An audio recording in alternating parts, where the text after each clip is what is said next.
The rooftop wind cut through my thin jacket like glass shards. But I didn't move. Couldn't move. My sketch pad balanced on my knees, charcoal smudging against my frozen fingers as I traced the Chicago skyline for the 100th time. Below, the city pulsed with New Year's Eve energy. Parties in every building, champagne already flowing at 9 p.m., people dressed in sequins and hope. I wore ripped jeans and a hoodie beneath my vintage leather jacket, my dark curly hair whipping across my face as I hunched over my drawing. Alone. Exactly as planned. The thing about being 23 and spending New Year's on a rooftop by yourself is that everyone assumes you're tragic. Poor Nomi. So quiet. So small. Probably crying into her sketchbook about being unloved. But they had it backwards. I chose this. Chose the solitude over Valentina's latest chaotic party downstairs.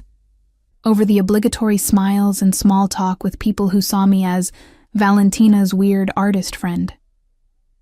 3 years of trailing behind her to family dinners at the Conti mansion, sitting silent in corners while dangerous men discuss territories and shipments in careful code, watching Valentina's brother Octavio move through rooms like he owned not just the house, but the very air inside it. 3 years of being invisible. I preferred it that way. Invisible meant safe. Invisible meant I could observe, could sketch the planes of powerful faces when they weren't looking, could study the architecture of violence and wealth without becoming part of it. My charcoal caught on a rough patch of paper. I was shading the reflection of fireworks that hadn't started yet, anticipating the explosion of color across the frozen lake, when the sound hit. Not fireworks. Rotor blades. I looked up, squinting against the wind, and watched a sleek black helicopter descend toward the rooftop like a predatory bird. The noise was deafening, the downdraft sending my sketches scattering across the gravel. I lunged for them, pressing my palm flat on the pad to keep it from flying away, my heart hammering against my ribs. This building didn't have a helipad. This building was rent-controlled apartments, and broke artists, and Valentina's trust fund rebellion against her family. Helicopters didn't land here, except one just did. The door opened before the blades fully stopped, and I knew who it was before his expensive shoes touched the rooftop. Octavio Conti. 30 years old, 6'3" of controlled menace in a charcoal suit that probably cost more than my entire year's rent. Dark hair precisely styled, sharp jawline, those cold gray eyes that missed nothing. I'd seen him dozens of times. At dinners where I sat 3 chairs down, silent. At parties where he stood near the windows, watching everyone with that calculating distance. At Christmas, when he'd handed Valentina an envelope of cash and told her to stop embarrassing the family by living in this neighborhood. He'd never once looked directly at me. Not once in 3 years. He was looking now. "Where's my sister?" His voice cut through the helicopter noise, flat and commanding. I stayed crouched over my scattered drawings, trying to gather them with shaking hands. The charcoal had smeared across my palms, black dust mixing with the cold sweat. "Good evening to you too." His eyes narrowed. "I don't have time for pleasantries. Valentina isn't answering her phone. I know she lives here. Where is she?" "Not here." I stood slowly, clutching my rescued sketches against my chest. The wind immediately tried to tear them away again. "She left 2 days ago." "Left where?" "Vegas, with a bassist named Axel, who has a mohawk and 17 facial piercings." I watched his jaw tighten, a muscle jumping beneath that perfect control. "She said something about getting married in a chapel shaped like a guitar. Very romantic." For 3 seconds, Octavio Conti just stared at me, processing, recalculating. I'd seen him do this before, this rapid assessment when information didn't match expectations. Except he'd never done it to me, because I'd never given him information, never given him anything except silence. "You let her go to Vegas?" His voice dropped lower, more dangerous. With some musician? And you didn't think to inform the family? Something hot flared in my chest. Maybe it was the cold finally getting to me. Maybe it was 3 years of being dismissed as furniture. Maybe it was just the absolute absurdity of standing on a frozen rooftop at 9:47 p.m. on New Year's Eve, being interrogated by a man who'd never bothered to learn my name. I don't work for you. I met his gaze directly for the first time ever. Valentina is 21 years old and can do whatever she wants, including running away from a family that treats her like property. His expression shifted. Not anger, something more complex. Surprise, maybe. Like a statue had suddenly spoken. You think you know my family? He moved closer, each step deliberate. The helicopter blades were slowing now, the noise dropping to a dull whine. You think sitting quietly in corners at dinner makes you an expert on how we operate? I think barking orders at people before you even say hello makes you rude. The words escaped before I could stop them. I think landing a helicopter on someone's roof without warning is aggressive. I think expecting me to track your adult sister like she's your possession says everything about why she ran. I watched realization flicker across his face. He knew who I was now. Not just Valentina's friend, but someone specific. Someone with a spine he hadn't anticipated. Know me. My name and his voice sounded strange, foreign.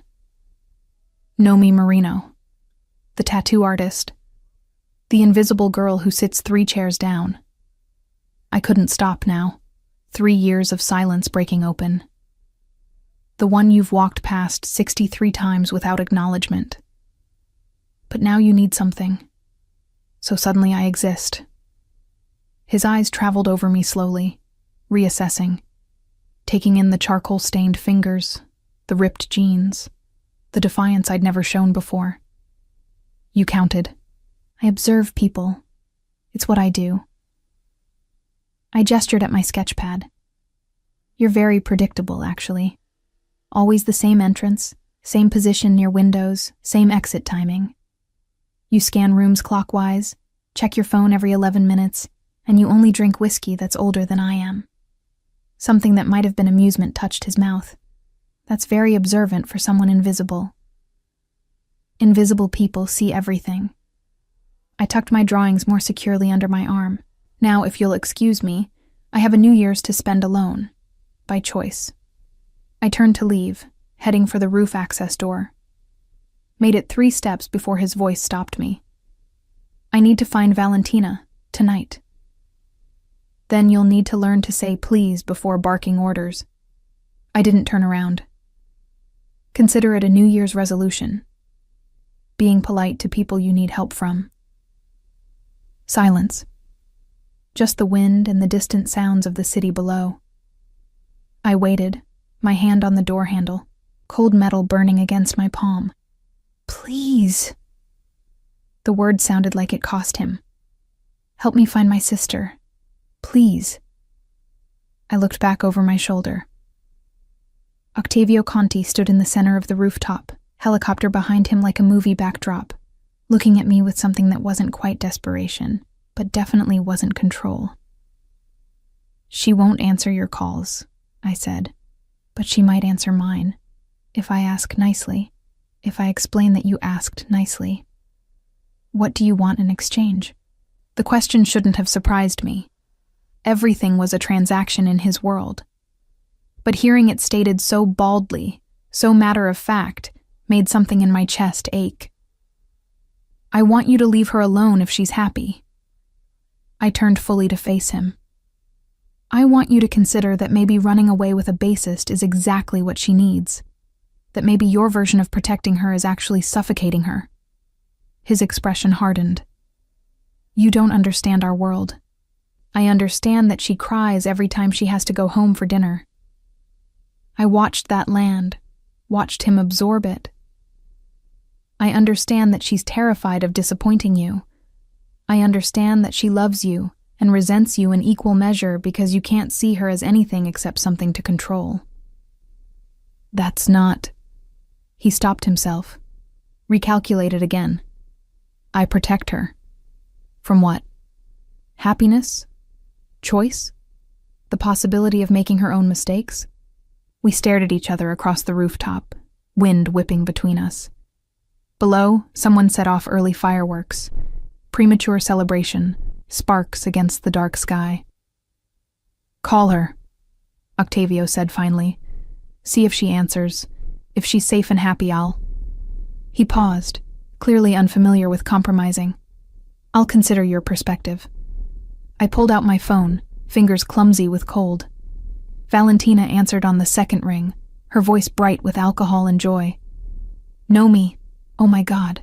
You should see this chapel. It's completely insane. There's an Elvis impersonator and Axel just... Your brother landed a helicopter on our roof. I kept my eyes on Octavio. He's concerned. Her joy evaporated. Shit. Is he furious? Probably. But I'm negotiating. Are you safe? Are you happy? Do you actually want to marry this bassist? Or is this rebellion theater? Silence on the line. Then quieter. I love him, Nomi. I know it sounds crazy, but I really love him. And I'm so tired of being the Conti daughter. I just want to be Valentina for a while. Then be Valentina. I smiled despite the cold. I'll handle your brother. Go get married by fake Elvis. Send photos. You're the best friend I've ever had. I know. Now go, before you sober up and change your mind. I ended the call, slipped the phone back into my pocket, and delivered my verdict. She's safe. She's happy. She's getting married in approximately 40 minutes. Your protective services are not required. Octavio's face was unreadable. And I'm supposed to just accept this? Let her marry some nobody?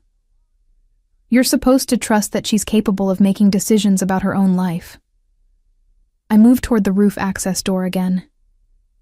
Now, if you'll excuse me, I have sketching to finish before midnight. Wait. He caught my arm as I passed, his grip firm but not painful. Heat radiated through my thin jacket where his fingers touched. You're really going to spend New Year's Eve alone? On a rooftop? That was the plan, yes. I looked pointedly at his hand on my arm until he released me.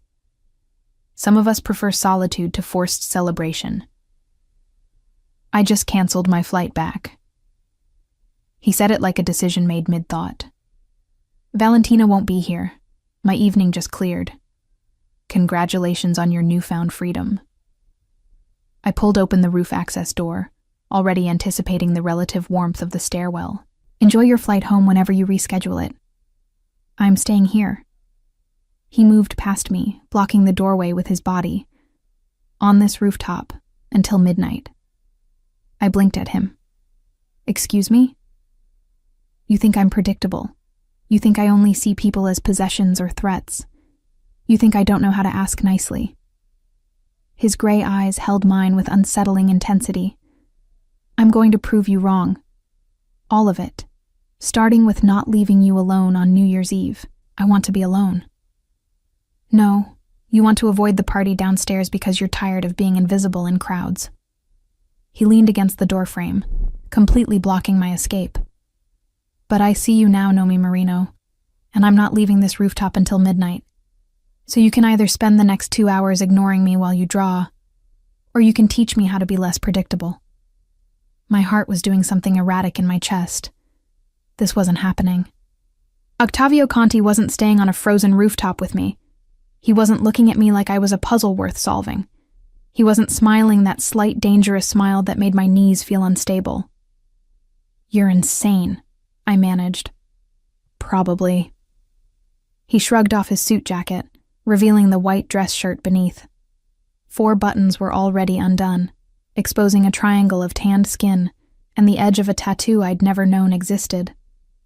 But I just flew across the city on New Year's Eve to find my sister, discovered she eloped with a bassist, and got lectured about basic courtesy by a 5'4" tattoo artist who counts how many times I've ignored her.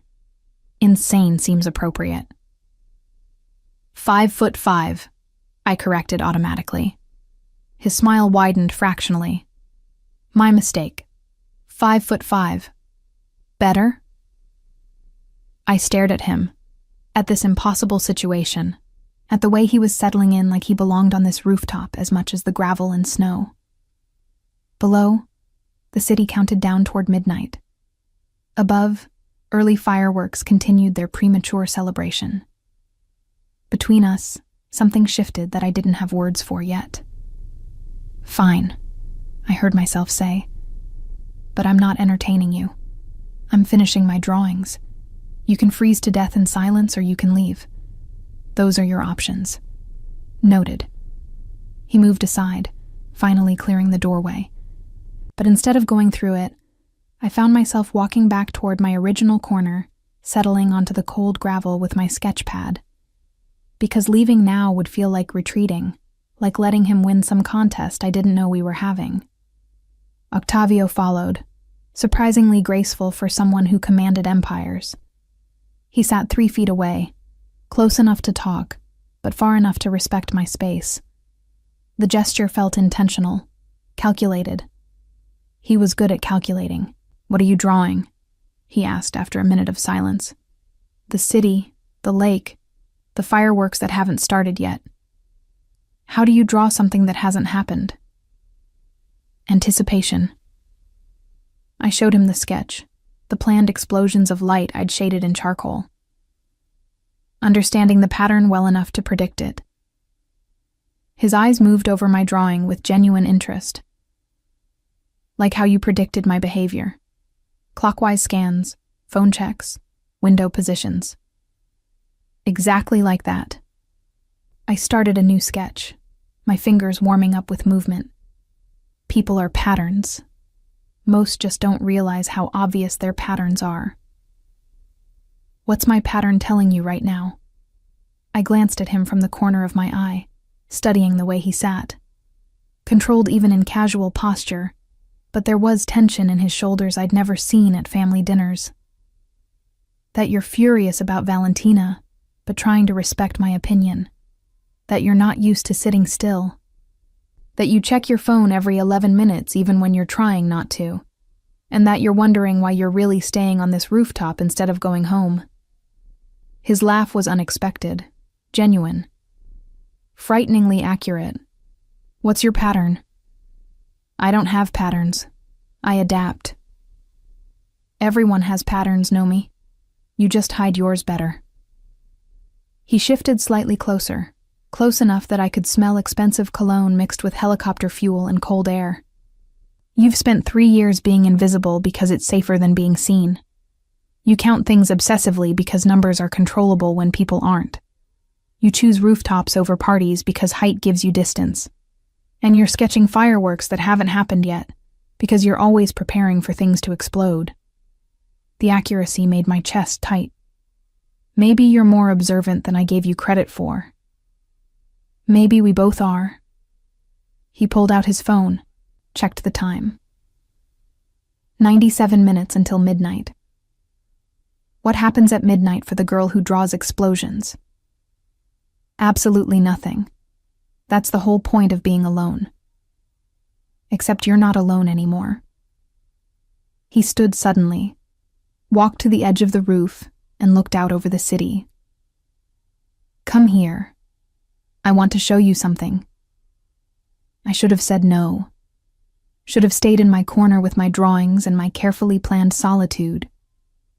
Instead, I found myself standing, walking to the edge where he stood, following his pointing finger across the skyline.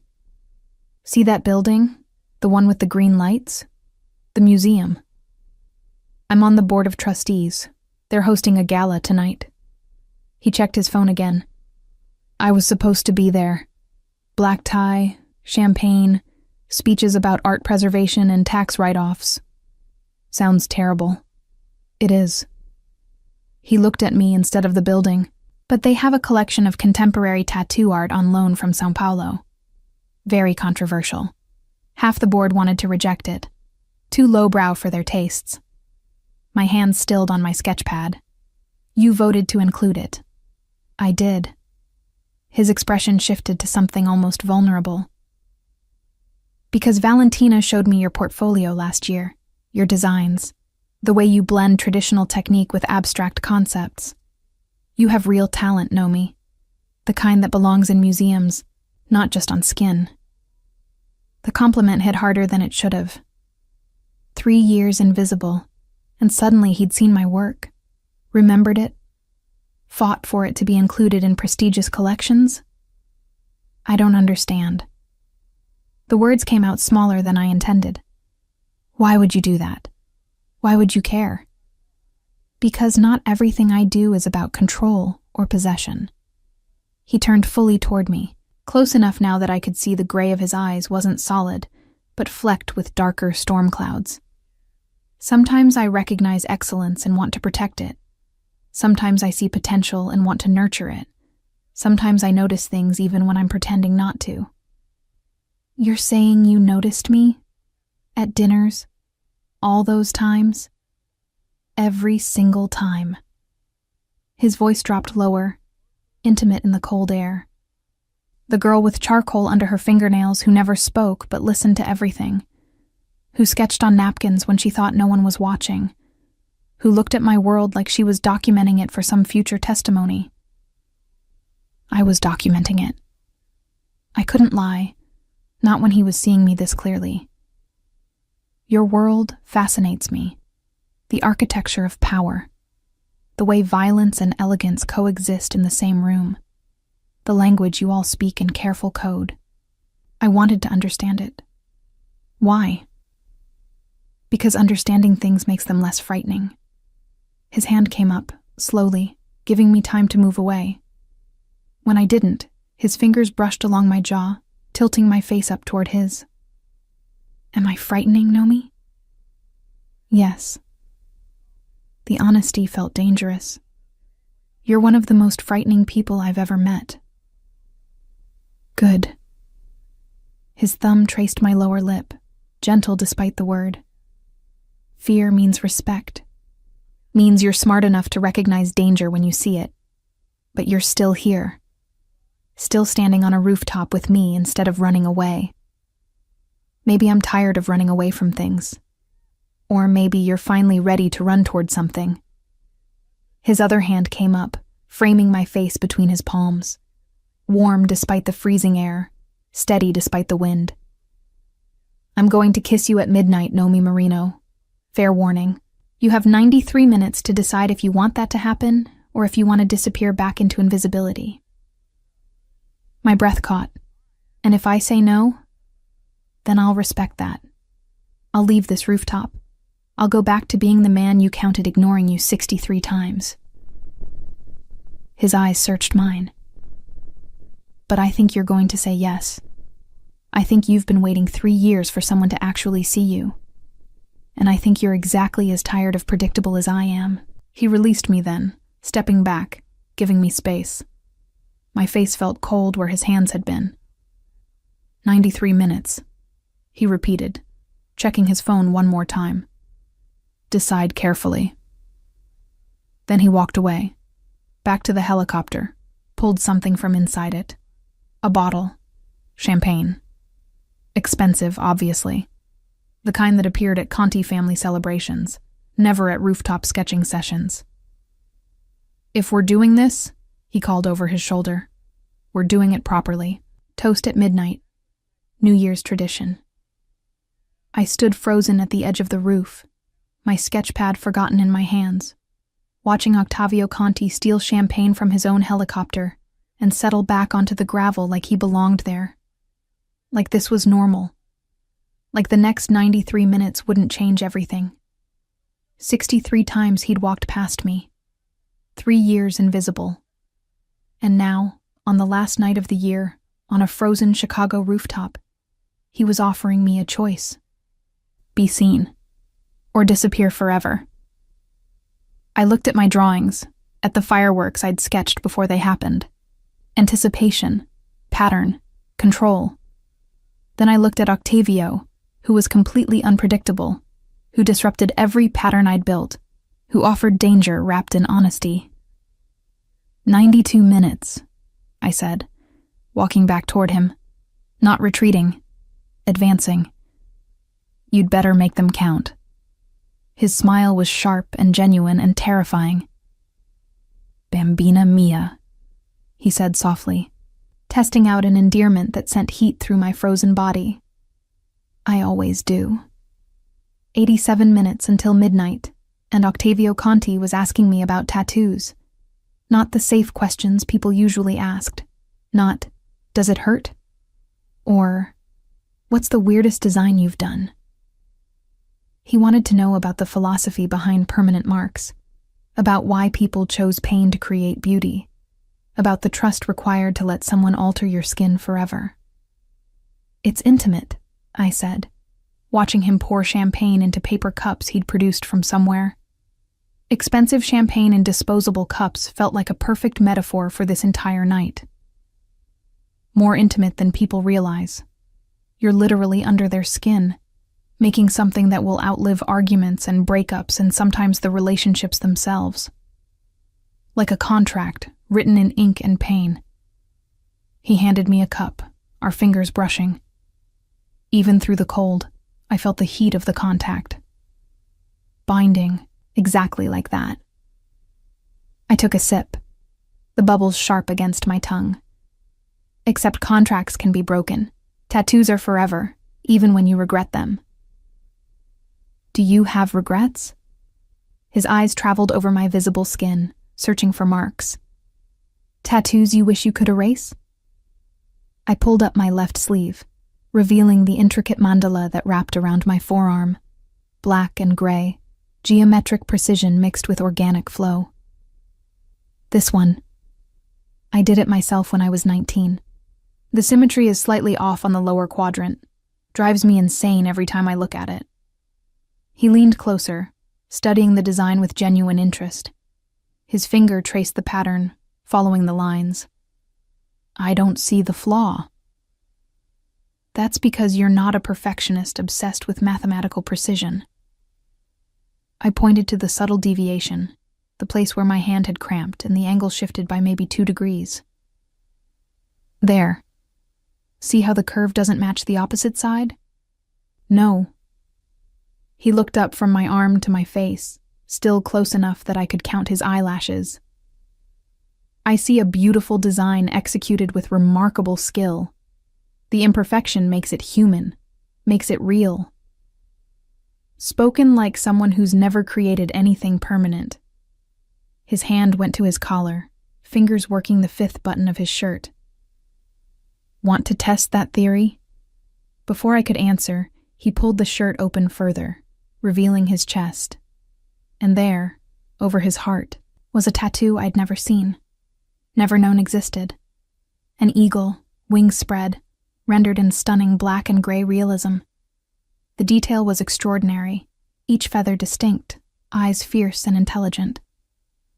"I got this when I was 21. His voice was quieter now, more vulnerable. 3 months after I took over the family business from my father. The artist was this old man in Naples who'd done work for 3 generations of our family. He told me the eagle represented power and vision, but also isolation. That birds of prey hunt alone. I couldn't stop myself from reaching out, my fingers tracing the feathers the way his had traced my mandala. His skin was warm beneath my touch, his heartbeat steady and strong under my palm. "It's beautiful work," I whispered. "The shading is perfect. The composition. There's a flaw." He caught my hand, pressing it flat against his chest. "See the left wing? 2 feathers that don't quite connect." The artist's hand slipped. He apologized for hours, offered to fix it, but I told him to leave it. Reminded me that even predators bleed. We stayed like that, my hand on his chest, his covering mine, the city sprawling below us and the cold air forgotten. This was dangerous, this intimacy, this revelation of imperfections, this collision of 2 people who'd spent years studying each other from safe distances. 79 minutes, he said, checking his phone with his free hand. "You haven't decided yet." "Decided what?" "Whether to let me kiss you at midnight, whether to stop being invisible, whether to trust that I see you for real, and not just as my sister's quiet friend. I pulled my hand away, needing distance to think. Walked back to my corner, to my sketch pad and charcoal, but I didn't sit. Couldn't sit. Too much energy suddenly, too much restless anticipation. What happens after midnight? The question came out sharper than intended. You kiss me, toast the new year, then what? You fly away in your helicopter and I go back to being the girl you ignore at family dinners. Is that what you think? He followed me, that predatory grace making him seem to glide rather than walk. That this is just some momentary impulse? Some boredom because my evening plans fell through? Isn't it? No. He stopped 3 feet away again, respecting my space even as his presence filled it. I've been watching you for 3 years, Nomi. Counting the ways you counted me. Noticing how you noticed. Wanting to talk to you, and holding back, because mixing my world with innocence feels like pollution. I'm not innocent. You're not corrupted either. His jaw tightened. And you should stay that way. Which is why I should leave this rooftop right now. Get back in that helicopter and forget this entire night happened. Then why don't you? Because 64 minutes from now it will be a new year. New beginning. New possibilities. He pulled out his phone, and I expected another time check. Instead, he showed me the screen. Photos. Dozens of them. Art gallery openings, tattoo conventions, street art festivals.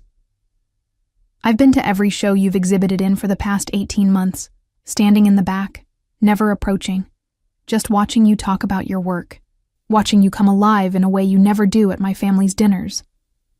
The revelation stole my breath. You've been following me?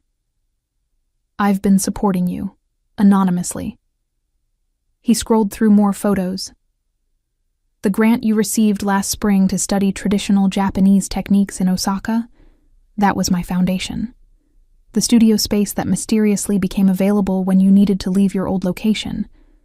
I bought the building, the commission from the museum board to create a piece for their permanent collection. I suggested your name. My hands were shaking. Not from cold, from the enormity of what he was admitting. Why? Why would you do all that? Because you have extraordinary talent that deserves cultivation. Because watching you succeed felt better than any business deal I've ever closed. Because somewhere in the last 3 years, the invisible girl counting my patterns became the only thing I actually looked forward to seeing. He put his phone away, stepped closer. And because I'm selfish enough to want credit for it, want you to know that I've been paying attention, that I see you, Nomi. All of you. This is insane. I wrapped my arms around myself, trying to contain the chaos expanding in my chest. You don't even know me. Not really. You've watched me from a distance, funded me like some secret patron, but you don't know what I'm actually like, what I want, what terrifies me. Then tell me. He closed the remaining distance, his hands coming up to frame my face again. 59 minutes until midnight. Tell me everything I don't know. Let me actually see you instead of just watching. The champagne was making me brave. Or maybe it was the cold, or the surreal nature of this entire night, or 3 years of being invisible finally breaking open into visibility. I'm terrified of being controlled, I heard myself say, of losing myself in someone else's gravity. I watched my mother disappear into my father's expectations, become this hollow version of who she used to be, and I swore I'd never let that happen to me. That's why you stay invisible. Easier to preserve yourself when no one's trying to change you. Yes. The honesty felt like stripping skin. And I'm terrified of you specifically, of men like you. Because you don't just take space, you consume it. You walk into rooms and everyone reorganizes around you. How do I stay myself around someone who bends reality? By being exactly what you just were. His thumb stroked my cheekbones, gentle and devastating. By telling me the truth. By setting boundaries I have to respect or lose you. By being strong enough to walk away if I ever make you feel hollow. You make it sound simple. It's not simple. It's the hardest thing I've ever tried to do. His forehead dropped to rest against mine, his breath warm against my frozen face. Not controlling you, not possessing you, just being near you and letting that be enough. My phone buzzed in my pocket. I pulled away to check it, grateful for the interruption, for the chance to breathe. Valentina. A photo of her in a wedding dress that looked like it came from a costume shop, standing next to a bassist with impressive facial piercings and terrible posture, both grinning like fools. She did it. I showed Octavio the screen. Got married by Elvis, looks happy. His expression cycled through several emotions too quickly to name, then settled on something like resignation.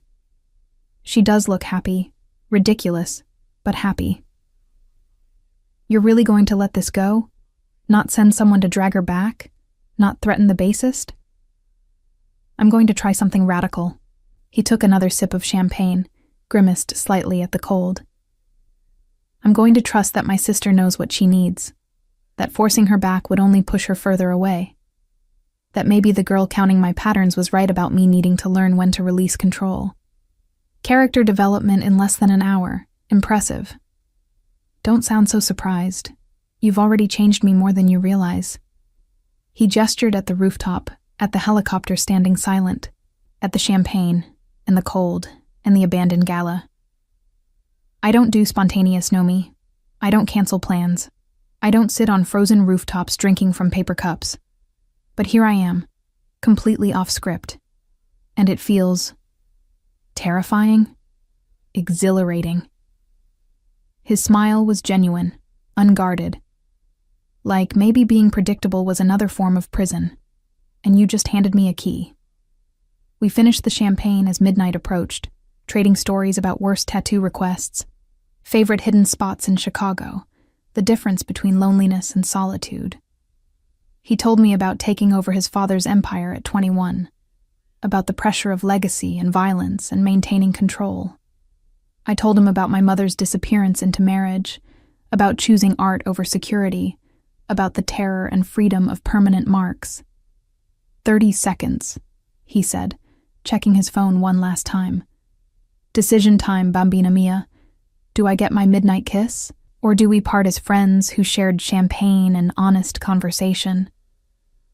I looked at him, really looked, at the man who'd funded my dreams anonymously, who'd fought for tattoo art in prestigious museums, who'd sat on a frozen rooftop asking me about philosophy instead of demanding anything. At the danger and the vulnerability wrapped together in expensive clothes and eagle tattoos. At the way he was looking at me like I was the only thing in the world worth counting down to. 20 seconds, I whispered. His hands found my waist, pulling me closer but not forcing, always giving me space to choose. My hands came up to his chest, feeling his heartbeat accelerate under my palms, the eagle's wings rising and falling with his breathing. 10 seconds. The city below erupted early, someone's countdown off or their patience expired. Fireworks exploded across the lake, exactly where I'd sketched them, exactly as I'd anticipated. Light and color and chaos. 5. His forehead touched mine again, our breath mingling in the frozen air, champagne and anticipation. 3. I'm terrified, I admitted. Good. So am I. 1. The world dissolved into midnight, into fireworks and champagne, and Octavio's mouth claiming mine with a certainty that made my knees weak. His kiss was nothing like I'd imagined. Nothing like the controlled man at family dinners. This was hunger and restraint, fighting each other. Gentleness edged with possession. 3 years of watching finally becoming touching. I kissed him back with equal ferocity, my hands fisting in his shirt, pulling him closer, even as some rational part of my brain screamed that this was dangerous. This was stupid. This was going to destroy the careful invisibility I'd built. but I was so tired of invisible. When we finally broke apart, both breathing hard, the fireworks were still going, the city still celebrating, and everything had changed. "Happy New Year, Nomi Marino." His voice was rough, affected. "Thank you for letting me see you." "Happy New Year, Octavio Conti." I traced the line of his jaw, bold now, high on champagne and kisses and possibility. "Thank you for actually looking." We stayed on that rooftop until 2 a.m, kissing and talking and watching the city settle into the new year. Then he walked me down to my apartment, kissed me one more time at my door with a thoroughness that left me dizzy, and disappeared into the stairwell. No phone number exchanged, no promises made. Just the taste of him on my lips, and the feeling that something fundamental had shifted in my carefully ordered world. I fell asleep sketching his face from memory, trying to capture the moment his control had cracked into genuine smile. When I woke up the next morning, he was gone. Really gone. No text, no call, no follow-up to the most significant New Year's Eve of my life. And I convinced myself it was fine. Better this way. One perfect night, preserved in memory like a tattoo. Permanent, but not requiring maintenance. 2 weeks later, I was in my studio working on a commission when the door chimed. I looked up, expecting a client, and found Octavio Conti standing in my workspace like he'd materialized from my sketches. "I have a proposition," he said, no greeting, no preamble. "And before you tell me to learn to say please, I'm asking. Please hear me out." I set down my tattoo gun carefully, trying to keep my hands from shaking. "I'm listening." "I need someone to accompany me to social functions, galas, charity events, business dinners. Someone from outside my world who can humanize me to the civilian board members I'm trying to impress for a city council nomination." He moved deeper into the studio, studying the flash art on my walls with genuine interest. Someone with talent and intelligence, and the ability to make me seem like more than just a dangerous legacy. "You want me to be your fake girlfriend." The words tasted bitter. "Your humanizing prop. I want you to be my real partner in a mutually beneficial arrangement." He turned to face me fully. "You attend events with me for the next 10 months while I build my legitimate political portfolio. In exchange, I fund your gallery. The one you've been planning to open that combines traditional tattoo art with contemporary installations. Complete funding, prime location, connections to collectors and critics." My heart stopped. "How do you know about the gallery?" "Because I read the business plan you've been working on for 3 years. The one Valentina showed me last Christmas when she was trying to convince me you were worth knowing." His expression softened slightly. "You are worth knowing, Nomi. And your vision deserves to exist in the world. I can make that happen. If you're willing to help me become someone worthy of public trust." "This is insane. This is business, with benefits we both need." He pulled out a folder, thick with documents. Contract terms, compensation structure, exit clauses, everything in writing, nothing left to uncertainty. I stared at the folder like it might bite me. "And what happens when the 10 months are over? When you've won your council seat and I've opened my gallery?" "Then we part as professional collaborators. Or we continue, if that's what we both want." He set the folder on my work table.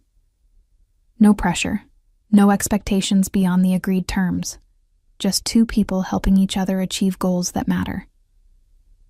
"You're asking me to fake a relationship for political gain. I'm asking you to be yourself at events where I need people to see me as human instead of dangerous. The relationship part." He moved closer, his hand coming up to tuck a strand of hair behind my ear. "The relationship part might not be as fake as either of us wants to pretend." The touch sent electricity through my skin, memory of midnight kisses flooding back. "This is a terrible idea. Probably." His smile was slight, dangerous. But you're going to say yes. Because you want that gallery. Because you're curious about where this could go. Because being invisible was safe, but being seen feels addictive. He was right. I hated that he was right. I need to read the contract. Take your time. I'll wait. I spent the next hour reading every clause, every stipulation, every exit strategy. It was remarkably fair, almost generous. Full funding for the gallery, no strings attached beyond my attendance at specified events. My name on everything, my artistic vision respected, my autonomy preserved. Too good to be true, which meant there had to be a catch I wasn't seeing. What do you really want from this? I asked finally, setting the contract aside. The truth, not the political optics or the gallery funding. What do you actually get out of pretending to date me? He was silent for a long moment, studying my face with that intensity that made me feel simultaneously exposed and protected. I get to be near you without feeling like I'm corrupting something pure. I get to see you succeed and know I helped. I get to kiss you at events and call it performance. His voice dropped lower. And I get to pretend for 10 months that someone like you could actually choose someone like me, even if it's just for show. The honesty was devastating, more dangerous than any contract. Okay, I heard myself say. I'll do it, but I have conditions beyond what's in the contract. Name them.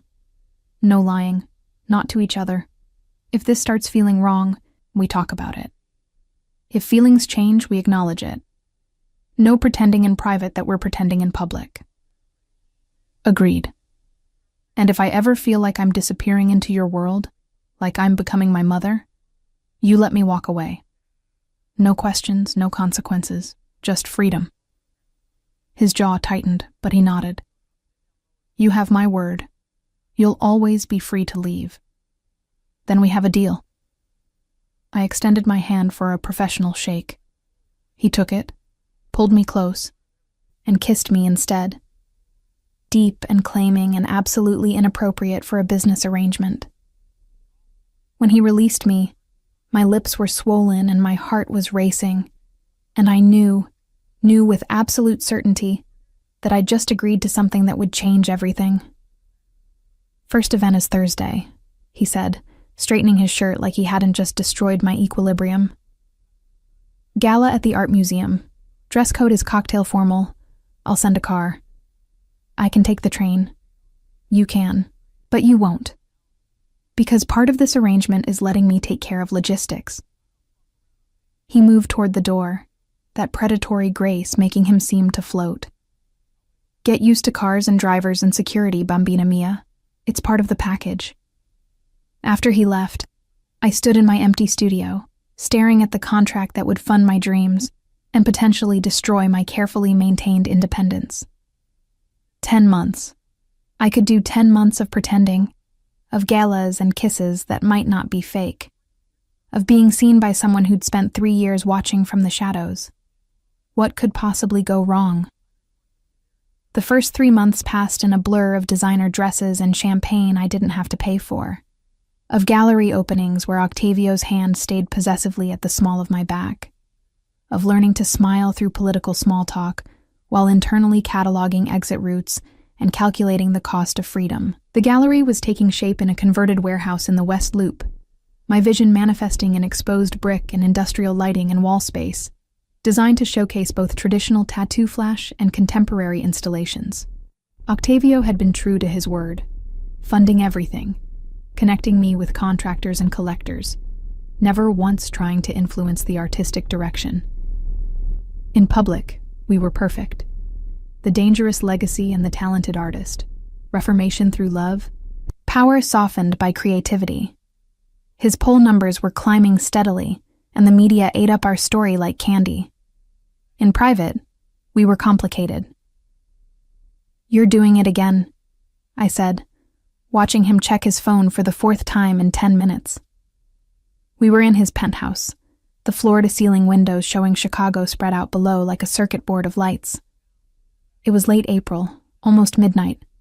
and we'd just returned from a fundraising dinner where I'd smiled until my face hurt. Doing what? He didn't look up from the screen, checking threats instead of being present. I moved to the window, pressing my palm against the cold glass. We're alone. The performance is over. You can stop monitoring. The monitoring never stops. But he set the phone down, moved to stand behind me, his arms coming around my waist. There are people who would love to see me fail, who'd use you to get to me if they thought you mattered. Do I matter? The question escaped before I could stop it. Really matter, or just as part of your political image rehabilitation? His arms tightened. You know you matter.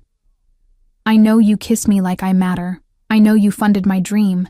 I know you introduce me to important people and make sure I have everything I need. I turned in his embrace to face him. But I don't know if you'd still be here if there was no contract, if there was no gallery, if I was just Nomi, invisible again. You're never going to be invisible again. His hand came up, cupping my face. I won't allow it. That's not the same as choosing me, isn't it? His gray eyes searched mine. Choosing to make sure you're seen, choosing to protect your visibility, choosing to destroy anything that tries to make you small again. That's not choice. It's control disguised as protection. It's you deciding what I need instead of asking. We'd had variations of this argument before, the fundamental tension of our arrangement playing out in the space between contract and feeling, between what we'd agreed to and what we were becoming. Tell me what you need, he said finally, releasing me, stepping back to give me space I didn't actually want. Clearly, so I'm not guessing. I moved away from the window, pacing his living room with its expensive furniture and art that cost more than my entire previous life. Everything here was beautiful and curated and controlled, just like I was becoming. I need to know what happens when the contract ends. I stopped, forcing myself to look at him directly. 4 more months, Octavio. 4 months until you've secured your council nomination and I've opened the gallery. Then what? Then we renegotiate. That's not an answer. It's the only answer I have right now. He moved to the bar, poured 2 glasses of whiskey, handed me one even though I rarely drank the expensive stuff. I don't know what happens when the performance ends, Nomi. I don't know if this is real or if we've just convinced ourselves it's real, because the acting is that good. The honesty shouldn't have hurt, but it did. Sharp and clean, like a tattoo gun going too deep. I think about that midnight kiss, I admitted, taking a sip of the whiskey, letting it burn. About whether it would have happened if Valentina hadn't run away, if you hadn't landed that helicopter, if I hadn't been alone on the rooftop. Was it fate or just convenient timing? Does it matter? Yes. Because if it was just timing, just circumstances, then none of this is real. We're just 2 people who happened to collide and mistook the impact for connection. He set his glass down hard enough to make me flinch. You think I fund galleries and attend boring dinners and let photographers follow us around because of convenient timing? You think I spend every free moment thinking about you because of circumstances? I think you're very good at making things happen that serve your interests, and right now, I serve your interests perfectly. Sweet artist girlfriend humanizing the dangerous man. Great optics. Perfect story. That's what you think this is? His voice had gone cold, controlled. The voice he used in business meetings when someone had made a critical error. Optics and story, isn't it? Come here. No. Nomi, come here. Not a request. A command. I stayed where I was, chin lifted, refusing to obey out of pure principle. You don't get to order me around in private just because I smile and comply in public. Something shifted in his expression. Recognition, maybe. Or respect.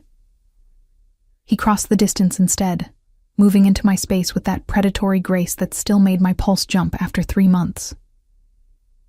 "You're right," he said quietly. "I don't get to order you. I don't get to control you. I don't get to decide what we are or what we become." His hands came up, framing my face with devastating gentleness. "But I get to tell you the truth. And the truth is that I started this for political optics, and somewhere around the third week, when I watched you negotiate with the gallery contractor in 3 languages and refused to compromise on your artistic vision, I forgot this was supposed to be fake." My breath caught. "Octavio, I forgot it was supposed to end. I forgot there was a contract with a termination date. I started thinking in terms of permanence and forever, and all the things I said I'd never want with anyone." His forehead dropped to rest against mine. "And that terrifies me more than any business rival or political opponent ever could, because you have the power to destroy me in ways violence never could." "I don't want to destroy you." "I know. That's what makes you dangerous." His thumb traced my lower lip. "You could, easily, and you choose not to. That choice is more binding than any contract." I kissed him then, rising on my toes, claiming his mouth with urgency that 3 months of controlled public appearances had built into pressure. He responded immediately, his hands sliding into my hair, destroying the careful styling, pulling me against him like he wanted to consume me. We'd kissed countless times since New Year's, chaste kisses for cameras, longer ones in dark corners of galleries, heated make-out sessions in the back of his car. But this was different. This was honest, raw, every wall between us crumbling into need and truth. "Bedroom," I gasped against his mouth. "Are you sure?" Even now giving me the choice, respecting my autonomy. "I'm terrified, but I'm sure." He lifted me effortlessly, my legs wrapping around his waist as he carried me through the penthouse to his bedroom. We'd never been in here before, always careful to maintain some boundary between performance and reality. But boundaries were dissolving fast, the contract becoming irrelevant against the reality of his hands on my skin, my fingers working the buttons of his shirt. We fell into his bed tangled together, shedding clothes between kisses, learning the geography of each other with hands and mouths, and whispered admissions of want. He was gentle and fierce in turns, asking permission with his eyes before each new touch, making sure I was present and willing and choosing this. And I was choosing it. Choosing him. Choosing to trust that the connection was real, even if the beginning had been performance. Afterward, we lay in the dark, my head on his chest, his fingers tracing lazy patterns along my spine. The eagle tattoo rose and fell with his breathing, that permanent mark of isolation and power. "Tell me about the first time you noticed me," I whispered. Really noticed, not just observed. He was quiet for so long I thought he might not answer. Then, "Valentina's 21st birthday. You were in the garden, avoiding the party, drawing in that sketchbook you always carried. I came outside to take a business call and found you completely absorbed in capturing the way moonlight hit the fountain. You didn't even notice me standing there for 10 minutes, watching you work." I noticed. I pressed a kiss to his chest, right over the eagle's heart. "I always noticed you. I just got very good at pretending I didn't." "Why?" "Because noticing dangerous things felt like inviting them to notice you back, and I wasn't ready to be seen by someone who could consume me. And now? Now I'm choosing to be consumed, hoping it doesn't mean disappearing." I propped myself up on my elbow to look at him properly. "Promise me something. Anything. Promise that if I start losing myself in your world, if I start becoming some hollow version of who I am, you'll tell me. You'll let me go before I disappear completely." His jaw tightened. "I promise I'll never let you disappear. But I won't let you go. There's a difference." "That's exactly what I'm afraid of." "I know." He pulled me back down against his chest, his arms secure around me. But fear and trust aren't mutually exclusive. You can be terrified and still choose to stay. That's what bravery is. We fell asleep like that, tangled together, the contract temporarily forgotten in favor of something more fundamental and more fragile. When I woke up, he was already gone. A note on his pillow in precise handwriting. Council meeting at 7 a.m. Stay as long as you want. Alessandro will drive you home when you're ready. Coffee in the kitchen. Fresh pastries from that place you like. Last night wasn't performance. Oh. I held the note, reading it 3 times, memorizing the admission. Then I got up, found one of his shirts, and padded through the penthouse to the kitchen where expensive coffee and pastries from my favorite bakery waited. Alessandro, his driver and sometimes security, was reading a newspaper at the kitchen counter. He looked up, utterly unsurprised to find me in his boss's shirt. "Morning, Miss Marino. Coffee?" "Please." I accepted the cup he poured, settled onto a stool. "Does this happen often? Morning after awkwardness with random women?" "You're not random. And no, it doesn't." He returned to his paper. "You're the first person he's ever brought to the penthouse overnight. Usually keeps his personal life very separate." "What does that mean?" "Means you matter. Beyond whatever contract you signed." He glanced up, his expression kind. "He's different with you. More human. Less controlled. The family's noticed." "Is that good or bad?" "Depends on who you ask. His mother thinks you're a pleasant distraction. His father thinks you're a political asset. Valentina thinks you're perfect for him." He smiled slightly. "I think you're probably the best thing that's happened to him in years. But I also think you're in for a complicated ride. Our world doesn't do simple." I'm starting to understand that.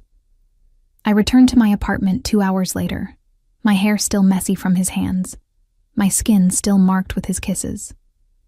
Valentina was waiting in the living room we shared, back from her extended Vegas honeymoon, looking suntanned and happy and immediately suspicious. "You slept with him." Not a question.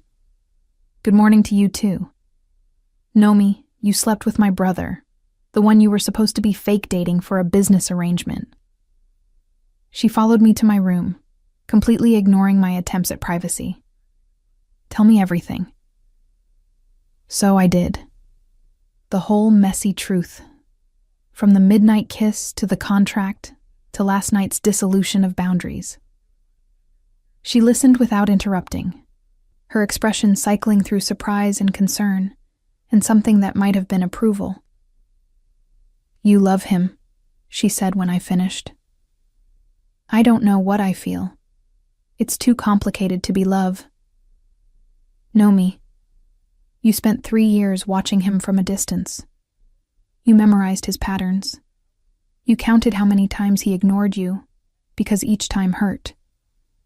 You've been half in love with him since the beginning. You just called it observation instead of feeling." The accuracy made my chest tight. "That doesn't mean it's real love. That could just be fascination, proximity, good sex." Was it good sex? Phenomenal sex, but that's not the point. The point is that you're terrified of becoming your mother, of disappearing into someone else's gravity.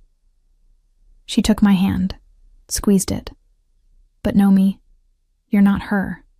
You're fierce and talented, and you've spent your whole life building boundaries. Those don't just dissolve because you love someone. They evolve. They become negotiable instead of absolute." What if he's just very good at making me feel chosen when really I'm just useful? Then he's a sociopath, and I'm a terrible judge of character. She smiled. "But I don't think he is. I think he's been in love with you as long as you've loved him. He just hid it better because control is his default setting. And now you're both pretending it's still fake because admitting it's real is terrifying. So what do I do? You finish the contract. You open your gallery. You give yourself permission to be both independent and connected. And you stop looking for reasons to run. before he gives you actual cause. She made it sound simple. It wasn't simple, but over the next 4 months I tried to balance my growing feelings with my fierce independence, to let Octavio close without letting him consume me, to build my gallery while building something more permanent with a man who dealt in absolutes. The gallery opening in late August was perfect. Critics loved the blend of traditional and contemporary. Collectors bought pieces at prices I'd never imagined, and Octavio stood beside me all night, proud and possessive and perfect. When everyone finally left and we were alone in the space I'd built, surrounded by art that represented years of dreaming, he pulled a document from his jacket. "Contract's complete," he said, offering it to me. "Gallery funded and opened. Political image successfully rehabilitated. All terms fulfilled." I took the paper, stared at it. Our arrangement in black and white, officially concluded. So now what? My voice came out smaller than intended. "Now you decide." He moved closer, his hands finding my waist. "We can part as professional collaborators, or we can try this for real. No contract, no terms, no exit clauses. Just you and me, figuring out if what we built during performance can survive reality." "You're asking me to choose you, for real this time." "I'm asking if you want to try, knowing it'll be complicated, knowing my world comes with dangers, knowing I'll struggle with control and you'll struggle with independence, and we'll probably fight about both constantly." I thought about the last 10 months, the galas and kisses, the nights in his penthouse and mornings in my studio, the way he'd funded my dream while respecting my vision, the gradual dissolution of boundaries between performance and truth. "I want to try," I heard myself say. "But I need you to understand something. I'm not signing a new contract. I'm not agreeing to forever. I'm agreeing to see what this could be without the safety net of predetermined endings." That terrifies me more than any contract ever could. Good. We should both be terrified. Means we're risking something real. He kissed me then, deep and claiming, surrounded by my art and the space he'd helped build. When we broke apart, he was smiling that rare, genuine smile. "Happy gallery opening, Bambina mia." "Happy new beginning, Octavio." We left the gallery hand in hand, the contract forgotten on the floor behind us, stepping into something more dangerous and more honest than either of us had planned. What I didn't know yet was that dangers from my past were already moving into position, that choosing to be seen would make me a target, that love and protection would collide in ways neither of us could control. But for that moment, in the warm August night, I was just happy. Terrified and hopeful, and completely, honestly happy. The photograph arrived 3 weeks after the gallery opening, slipped under my studio door in a plain manila envelope with no return address. Me, 2 years ago. In Lorenzo Greco's photography studio, posing for what I'd thought was an artistic portrait series. Except the photo in the envelope wasn't from any series I'd agreed to. This was from after, from the moment I'd fallen asleep on his couch, exhausted from the shoot. This was me unconscious, vulnerable, my shirt riding up to expose skin I hadn't consented to reveal. My hands shook as I turned the photo over. One word written on the back in block letters. More. I barely made it to the trash can before I vomited. Lorenzo Greco. My ex-boyfriend from before I'd met Valentina, before I'd become invisible at Conti family dinners, back when I was just a struggling artist taking any modeling work to pay rent. He'd been charming and talented, and I'd trusted him right up until the moment I'd found his private collection of photos taken while I slept, while I changed, while I trusted him with my vulnerability. I'd left him immediately, threatened legal action if he ever published or sold those photos. Thought I'd escaped clean when he'd seemed to accept the breakup, moved on to other models, other victims probably. But clearly he'd kept the photos, and now someone wanted me to know they existed. I sat on my studio floor, back against the wall, trying to breathe through the panic, trying to think rationally about what this meant and what I should do. Tell Octavio. That was the obvious answer. Tell him, and let him handle it with whatever resources and connections he had. Let him protect me. Except that felt like exactly the kind of surrender I'd sworn to avoid. Becoming the damsel who needed rescue, who brought danger into his world instead of light, who proved his mother right about me being a liability instead of an asset. I could handle this myself. Track down Lorenzo, threaten him with legal action again, find out who'd sent the photo and shut it down before it became a real problem. Except I'd tried that strategy before, and clearly it hadn't worked. My phone rang. Octavio. Like he could sense when I was spiraling. Hey. I tried to sound normal. What's up? Are you at the studio? His voice had that edge that meant something was wrong.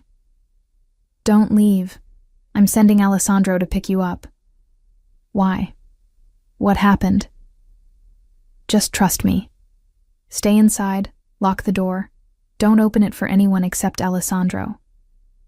I'll explain when I see you. He ended the call before I could argue, which meant this wasn't about protection. This was about active threat. Something he knew that I didn't.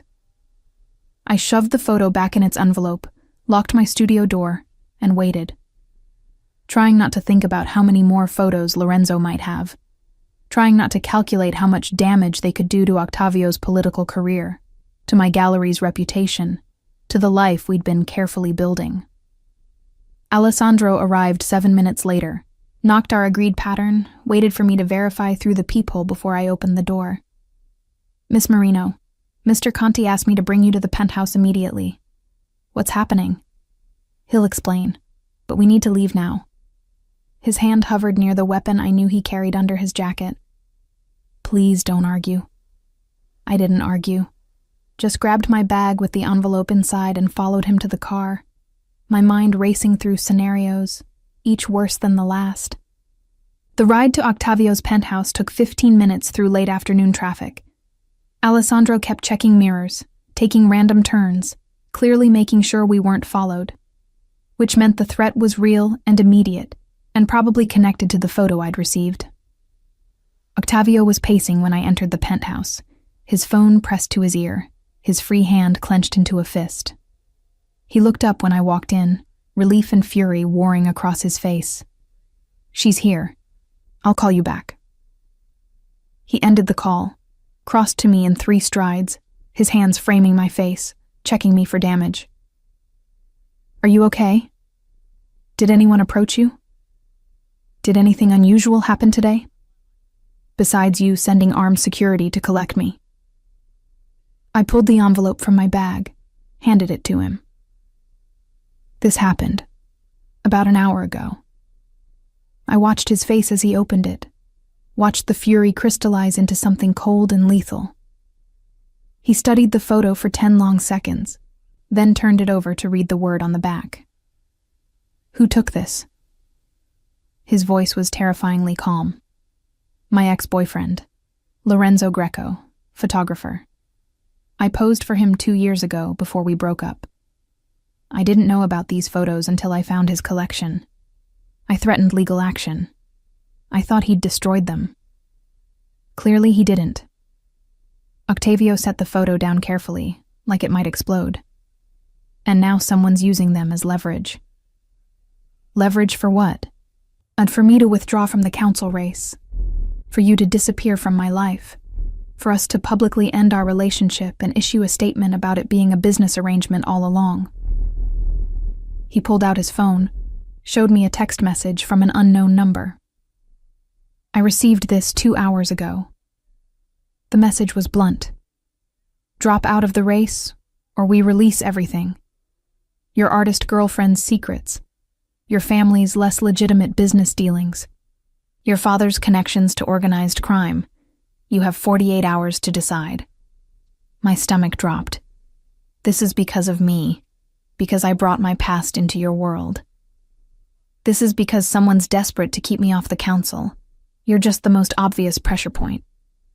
He pocketed his phone, moved to the windows, staring out at the city like he could see the threat materializing. They've been digging for months, probably since we announced our relationship. Found Lorenzo, found his collection.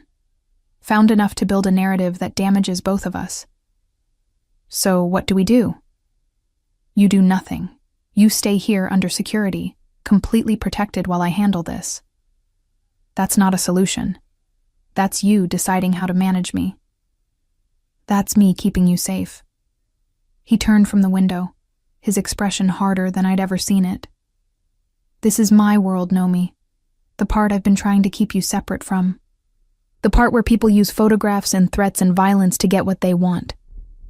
And I won't let you become collateral damage in a fight that's ultimately about power. I'm already collateral damage. That photo exists, probably dozens more. Lorenzo won't stop unless someone makes him stop, and threats clearly don't work on him. Then I'll make him stop permanently. The way he said it made my blood run cold. What does that mean? It means I have resources for handling people who threaten what's mine. It means Lorenzo Greco is about to have a very bad week. It means whoever's coordinating this campaign against me is about to discover that attacking my family comes with consequences. I'm not your family. I'm your girlfriend. There's a difference. There's no difference. He closed the distance between us, his hands finding my shoulders. You're mine to protect.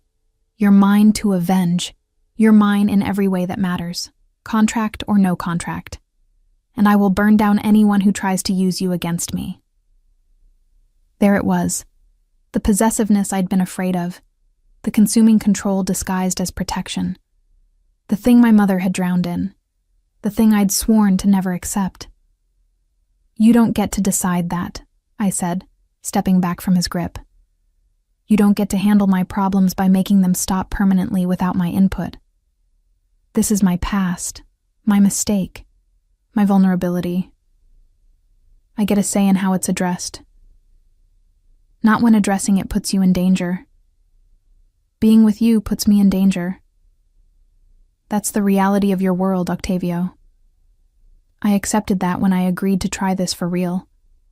But accepting danger doesn't mean accepting to be managed like a liability instead of a partner.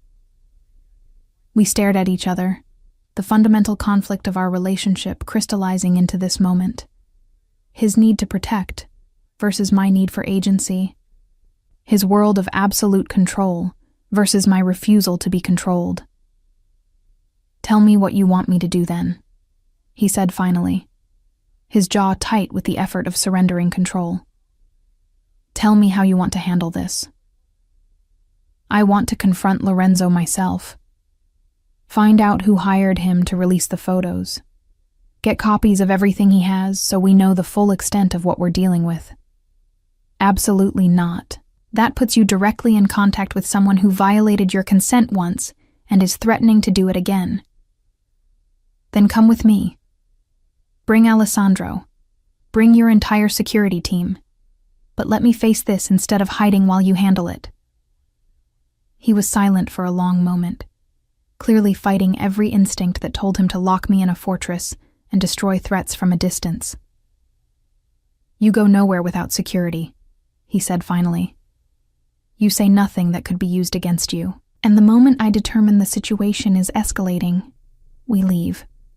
Those are my conditions. Agreed. As long as you agree that I'm leading this conversation, that you're there for protection but not to take over. That's going to be very difficult for me. I know. But that's the difference between partnership and possession. You have to let me face my own consequences even when you want to shield me from them. His hand came up, cupping my face.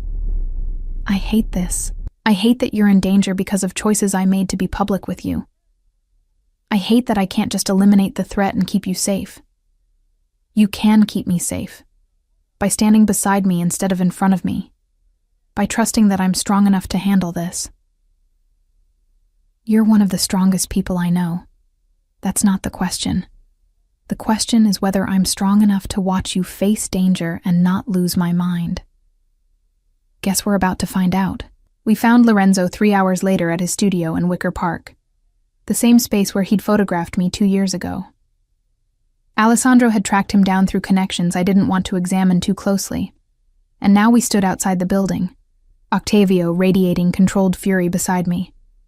"Last chance to let me handle this," he said. "Not a chance." I pushed open the door, climbed the stairs to the second-floor studio, knocked before I could lose my nerve. Lorenzo opened the door looking exactly as I remembered. Artfully disheveled, expensive camera around his neck, that smile that had once seemed charming and now just looked predatory. "Know me." His eyes traveled over me, then landed on Octavio and Alessandro behind me. His smile faltered. "This is unexpected." "We need to talk about the photos." I forced myself to sound calm, professional. "The ones you promised to destroy." "I don't know what you're talking about." "Don't lie. Someone sent me one today. Threatened my boyfriend with releasing more unless he drops out of his council race. So either you're working with them, or someone stole your collection. Either way, I need to know everything." He stepped back, letting us enter the studio. It looked the same, exactly the same, which somehow made it worse. Same couch where I'd fallen asleep, same lighting equipment, same dark room in the back where he'd developed his private collection. "Someone approached me 3 weeks ago," Lorenzo said, not meeting my eyes. "Offered me money for exclusive access to certain photos. Said they were doing opposition research on a political candidate. I didn't know it was him." He glanced at Octavio. "Didn't know you two were actually together. Who approached you?" Octavio's voice was deadly calm. "I don't know. All communication was through encrypted messages. They paid in cryptocurrency. Very careful about anonymity. But you still sold them, sold photos you took without my consent." I could feel my voice shaking now, anger overwhelming the professional calm. "Photos you promised to destroy when I threatened legal action. I kept them as insurance. I didn't think you'd actually follow through with the threat." He had the grace to look ashamed. "I'm sorry, Nomi. I know that doesn't mean anything. But I am sorry. Sorry doesn't fix this. Sorry doesn't unviolate my privacy." I moved closer to him, letting all my fury show. "But here's what you're going to do. You're going to give me every single photo you have, digital and physical. You're going to tell me everything about the person who contacted you. And you're going to sign a legal document promising to never create, distribute, or profit from any image of me ever again. And if I refuse?" Octavio spoke for the first time, his voice soft and terrifying. "Then I make one phone call and your studio burns down with you inside it. Choose carefully." Lorenzo went pale. "You can't threaten me." "That wasn't a threat. That was information about consequences." Octavio pulled out his phone. "You have 10 seconds to comply. After that, I stop being reasonable." I should have been horrified by the casual violence in Octavio's tone. Should have intervened, insisted on legal remedies instead of mob justice. But standing in that studio where Lorenzo had violated my trust, looking at the man who'd commodified my vulnerability, I found I couldn't summon the energy to be horrified. Sometimes the only language predators understood was greater predation. "Okay." Lorenzo's hands were shaking. "Okay, I'll give you everything. Just don't hurt me." It took an hour to collect everything. Hard drives and memory cards and physical prints he'd kept in a safe. Alessandro documented it all. Had Lorenzo sign legal documents drafted by lawyers Octavio had on speed dial, made sure every image was accounted for and destroyed. When we finally left, I felt hollowed out but cleaner somehow. Like lancing an infection, painful but necessary. "You okay?" Octavio asked in the car, his hand finding mine. "I will be. Eventually." I leaned against his shoulder, exhausted. "Thank you for letting me lead that, for not taking over even though I know you wanted to. It was one of the hardest things I've ever done. Watching him look at you, hearing him justify his actions, not being able to just eliminate the problem. His arm came around me, protective but not suffocating. But you were right. You needed to face it. I just needed to be there in case you fell. I didn't fall. No. You were magnificent. He pressed a kiss to my temple. Though for the record, I'm still going to find whoever hired him and make sure they understand the consequences of threatening you. I know. Just maybe involve me in that process instead of handling it silently. I'll try. No promises. We returned to his penthouse as the sun set over Chicago, the city lights beginning their evening performance. Alessandro stationed himself in the lobby.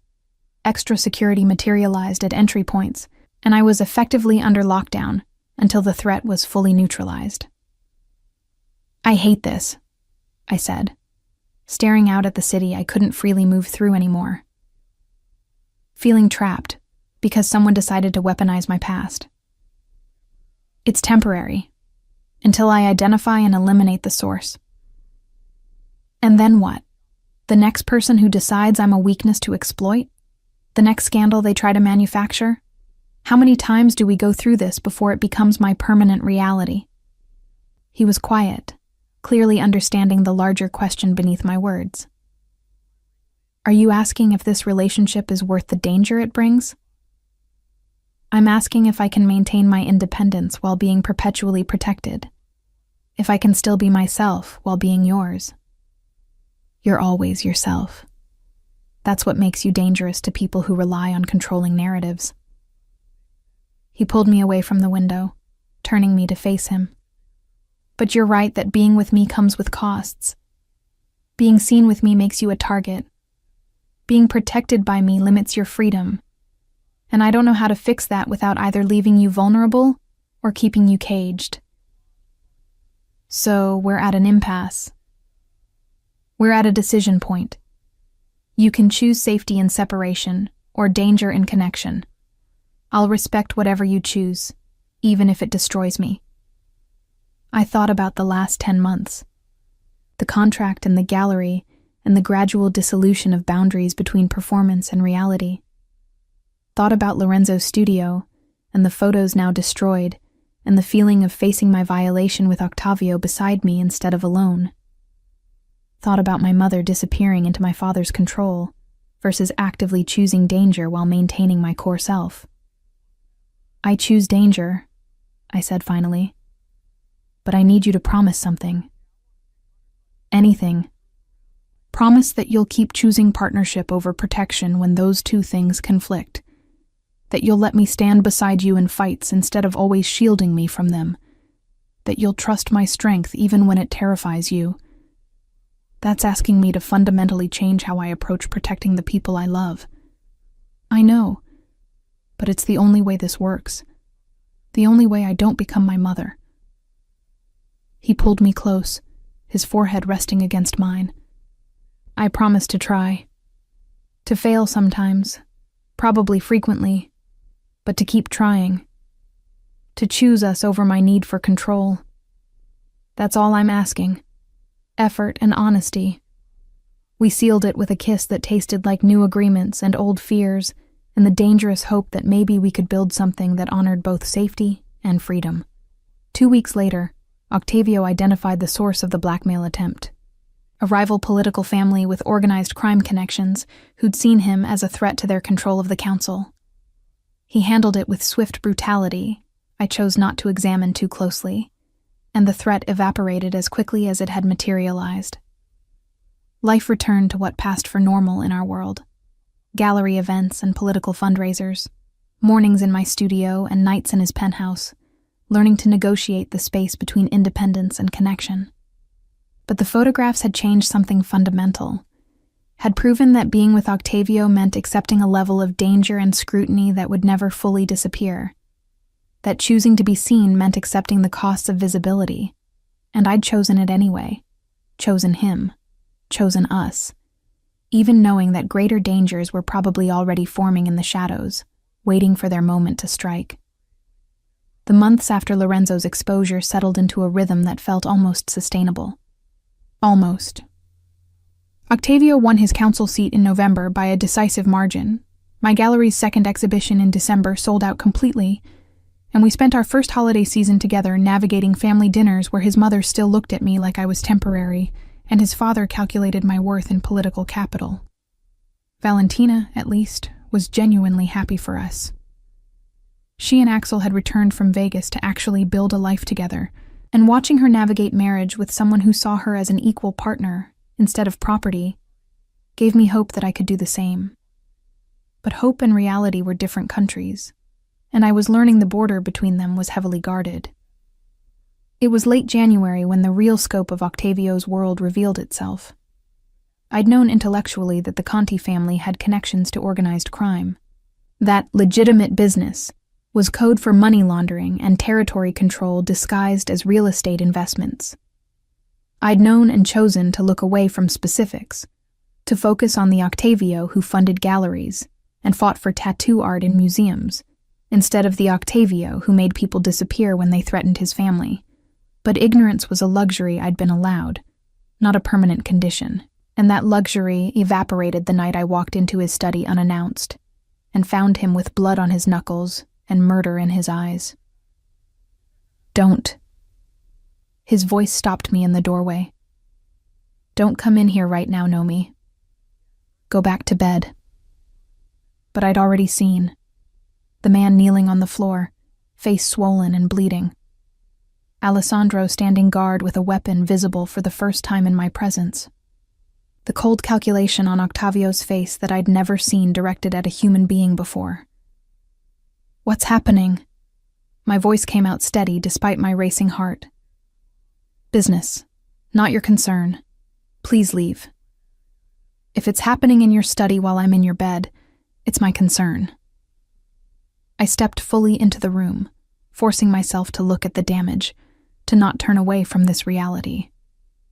Who is he?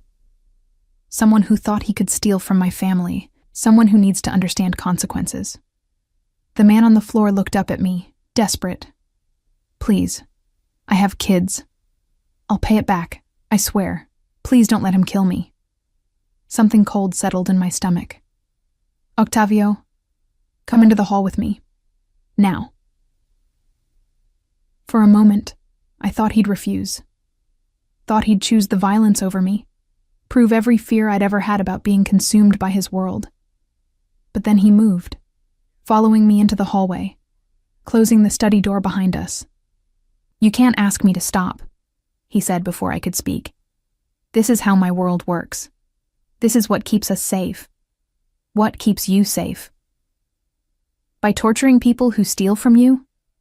By becoming the monster everyone already thinks you are? Yes.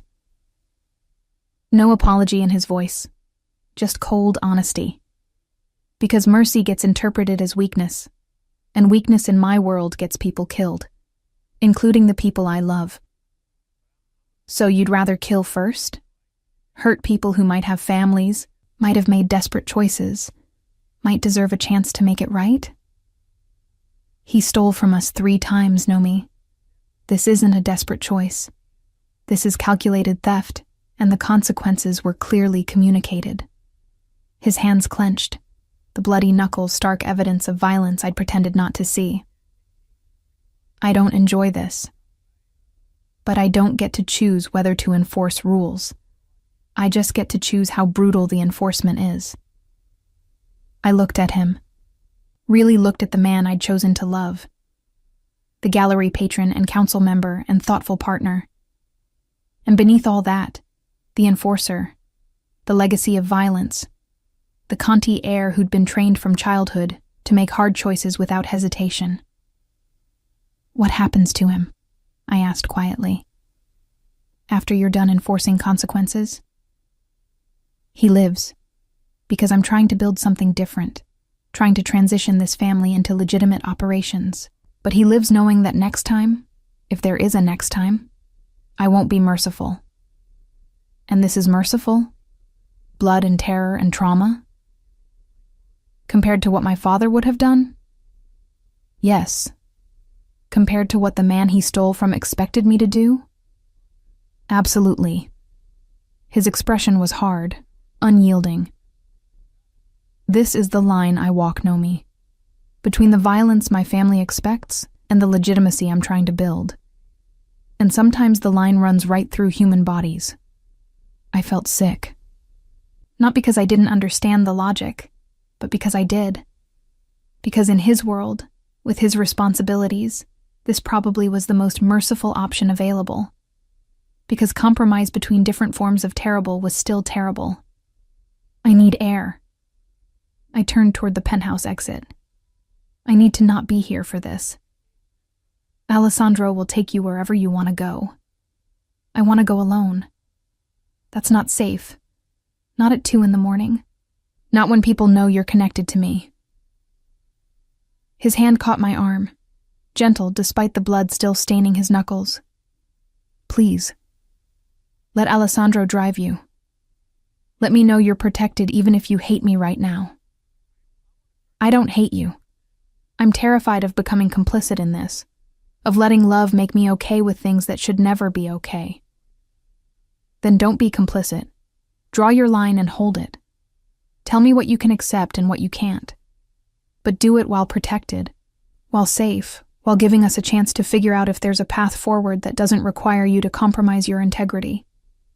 I looked down at his hand on my arm, at the blood and the gentleness and the contradiction of a man who could be both brutal and tender, both protector and threat. Take me to Valentina's, I said finally. I need to talk to someone who understands this world and chose to leave it. He released me immediately, called for Alessandro, made sure I had my phone and my jacket and everything I needed before watching me walk away from the violence in his study. In the car, Alessandro was quiet for several blocks before speaking. He's not a monster, Miss Marino. He's just a man trying to hold together an empire built on violence while transitioning it to legitimacy. That transition doesn't happen cleanly. How long have you worked for him? 12 years, since he took over from his father. Alessandro navigated through empty streets with practiced ease. I've seen him make choices that would break most people, seen him carry burdens that would crush anyone with less strength, and I've seen him become more human, more capable of mercy, since you entered his life. The man in his study didn't look very merciful. The man in his study is alive. Under the old rules, he wouldn't be. That's progress, even if it doesn't feel like it. We arrived at Valentina's apartment 15 minutes later.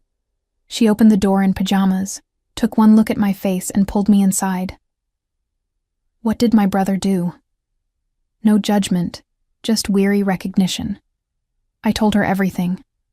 The blood and the pleading and Octavio's cold logic about enforcement and mercy. She listened while making tea, her expression cycling through familiar pain.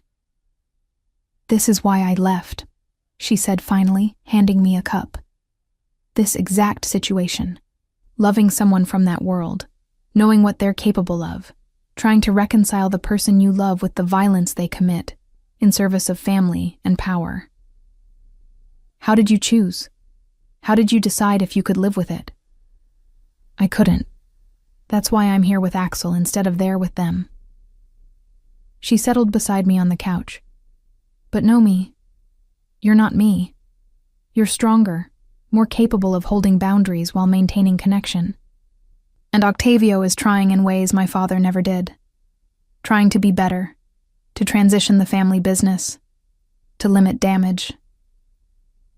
Trying isn't the same as succeeding. And how many people get hurt while he's trying? Probably fewer than if he wasn't trying at all. She took my hand. Look, I can't tell you what to do. Only you know how much violence you can witness and still love the person committing it. Only you know if the good he does balances the harm. But I can tell you that leaving won't make the violence stop. It'll just mean you're not there to influence him toward better choices. That's not a reason to stay, hoping to be a good influence. No. The only reason to stay is if you love him enough to accept the entirety of who he is. The gallery patron and the enforcer, the council member and the crime family heir. All of it, contradictions and complications and blood-stained knuckles included. I spent the night on Valentina's couch, staring at the ceiling, trying to reconcile impossible things, trying to find the line between complicity and compassion, between loving someone and enabling them, between maintaining my integrity and accepting his reality. By morning, I'd made a decision, not to leave and not to stay, but something more nuanced, something that required both of us to change. I returned to the penthouse at 8 a.m. Octavio was in the kitchen, looking exhausted, his knuckles wrapped in clean bandages. The study door was closed, and I chose not to ask what had happened after I left.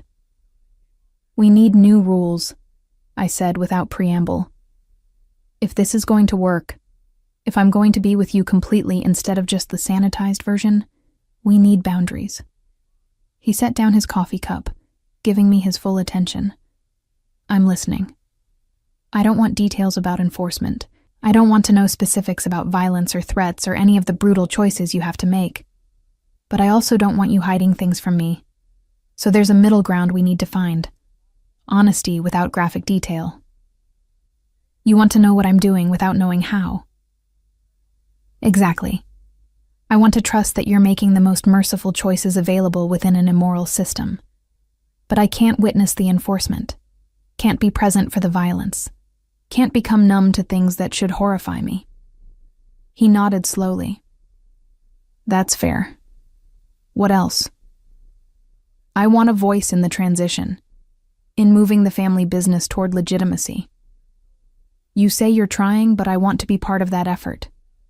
Want to help build alternative revenue streams, help phase out the violent operations, help create something you can be proud of publicly. You want to reform organized crime through legitimate business strategy. I want to be your partner in building something better, not just decoration for the parts that are already acceptable." I moved closer, took his bandaged hands in mine. "You told me you saw me as a partner. Prove it. Let me help instead of just tolerating the ugly parts from a distance." His expression shifted, vulnerability replacing the exhausted control. "You're not leaving. I'm choosing to stay, but on these terms, with these boundaries, with your agreement that we're building toward something that doesn't require blood on your hands. That transition will take years, maybe longer, and there will be setbacks, times when violence is the only option I have. I know, but as long as you're genuinely trying, as long as I can see progress, I can live with imperfect forward motion." I squeezed his hands gently. "I just can't live with stagnation disguised as inevitability." He pulled me close, his arms secure around me, his face buried in my hair. "You're asking me to believe we can change decades of family business because you want me to be better. I'm asking you to believe you're capable of being the man you pretend to be in public. The council member who fights for legitimate business and community investment. The gallery patron who supports art. The partner who respects my boundaries while honoring his responsibilities. What if I can't be all those things? Then, we figure out which version you can sustain and whether I can love that version." I pulled back to look at him. "But I think you can. I think you've been trying to be all those things since we started this. You just need someone who believes you can succeed instead of expecting you to fail." We spent the rest of that morning talking through specifics, what he would tell me and what he'd keep private, how I could contribute to legitimate business development, which family operations were negotiable and which were untouchable for now. Creating a roadmap toward the future we both wanted but had seemed impossible before. It wasn't perfect. Nothing about our situation could be perfect. But it was honest and collaborative and built on mutual respect, instead of him protecting me from reality or me demanding he become someone fundamentally different. Over the following months, I became involved in the Conti family business in ways I never anticipated. Consulting on property development, helping design community investment programs, working with Octavio's team to phase out illegal operations and replace them with legitimate revenue streams. It was slow, frustrating work, but it was progress. Measurable, tangible progress that let me sleep at night knowing I was part of building something better instead of just tolerating something terrible. And through it all, Octavio kept his promise. He didn't hide what he was doing, but he spared me the graphic details. He consulted me on major decisions without forcing me to witness their execution. He let me maintain my integrity while respecting his obligations. We fought about it sometimes. About the pace of change, about specific decisions, about the gap between ideal and possible. But we fought as partners, not as enforcer and decoration. As equals trying to build something unprecedented in both our worlds.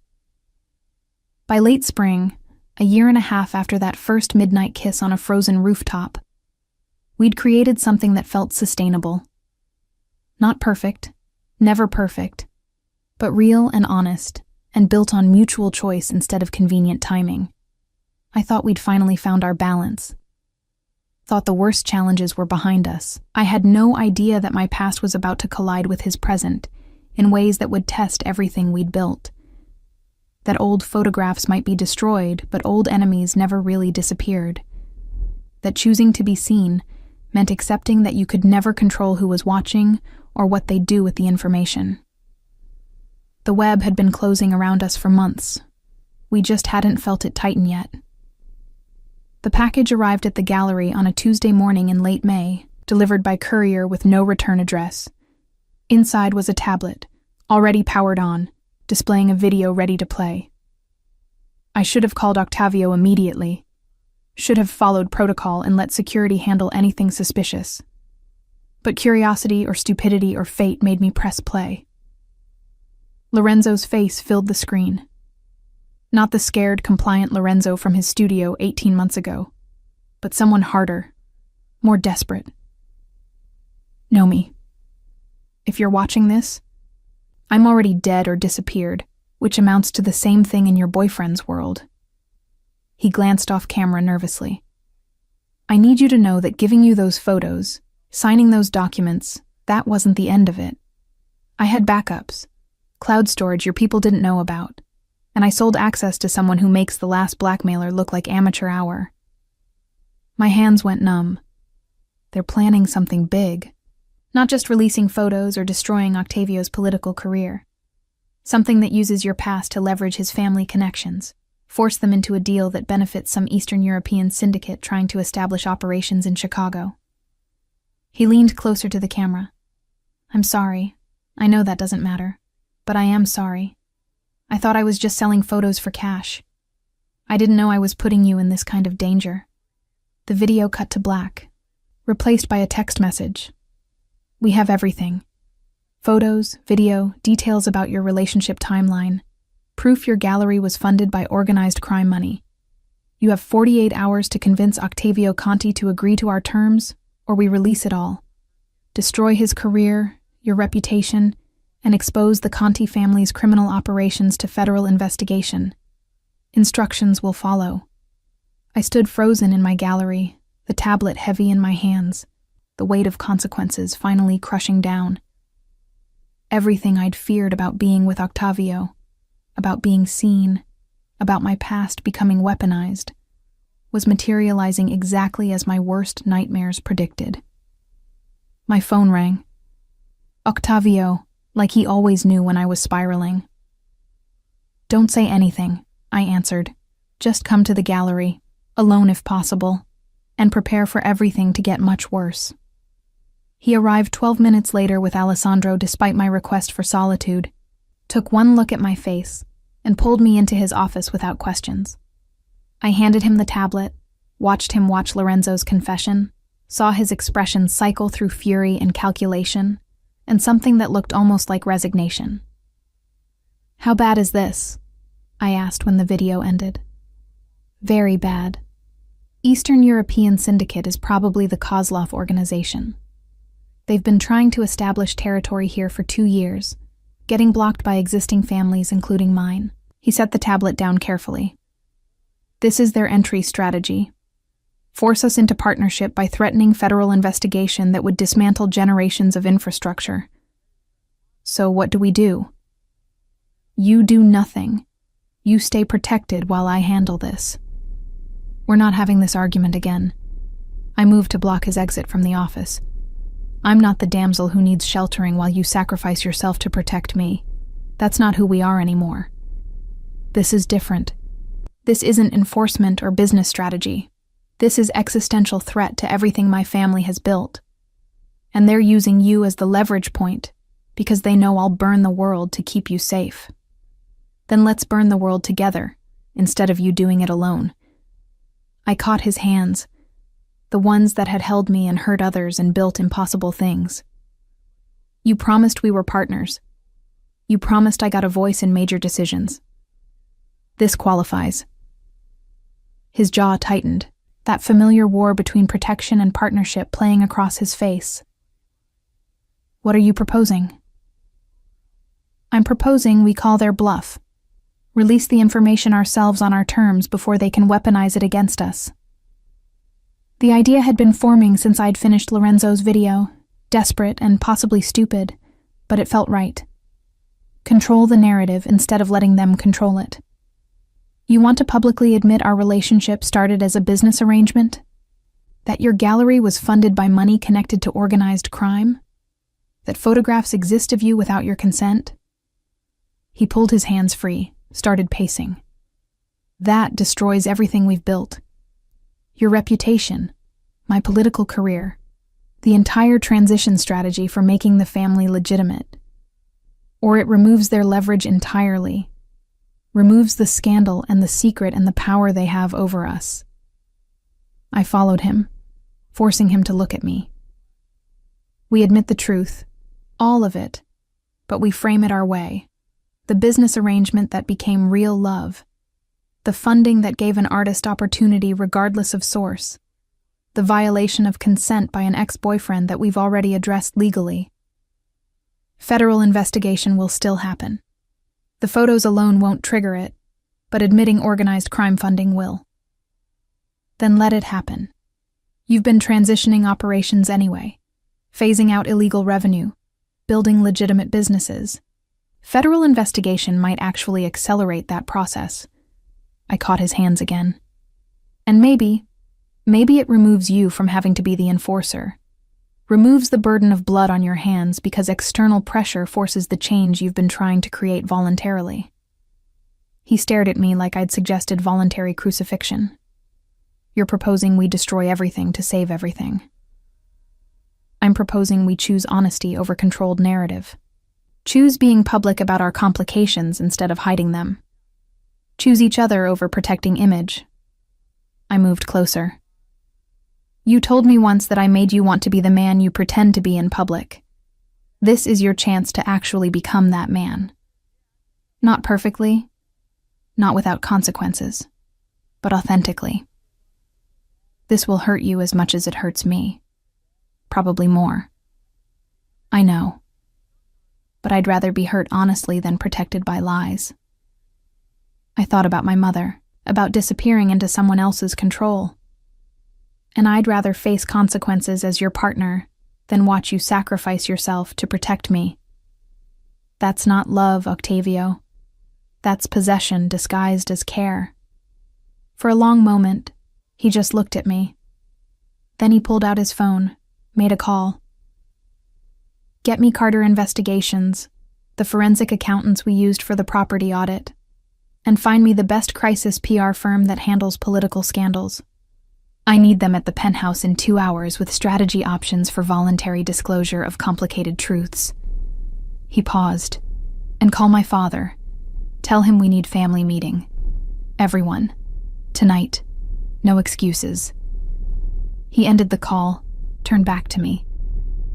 If we do this, if we actually release everything ourselves, there's no going back.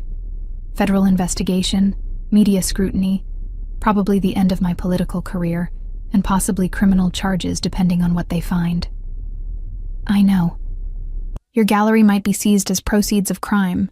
Your reputation will be questioned. Every relationship you've built in the art world might dissolve when they learn the funding source. I know. And there's a chance, a real chance, that after all this, I end up in prison. That the violence I've committed while transitioning the family business gets exposed and prosecuted. that protecting you costs me my freedom. Then I'll wait for you, visit you, build something legitimate while you're gone, and rebuild together when you're out. I framed his face with my hands. But I won't let you sacrifice yourself in secret. Won't let you make a deal with monsters to protect me.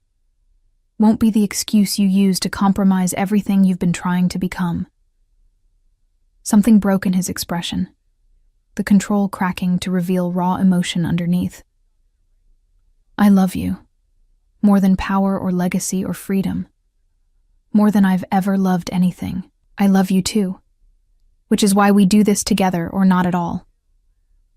He kissed me then, deep and desperate, like he was memorizing the taste in case this was the last time we had before everything exploded. When we broke apart, both breathing hard, his forehead rested against mine. We're really doing this. Voluntary disclosure. Complete honesty. Consequences be damned. We're really doing this. The next 48 hours were chaos. Lawyers and accountants and PR specialists creating strategy for controlled detonation of our lives. Octavio's father furious about exposure, his mother worried about family legacy, Valentina quietly supportive in a way that meant she understood better than anyone. We crafted a statement that admitted everything.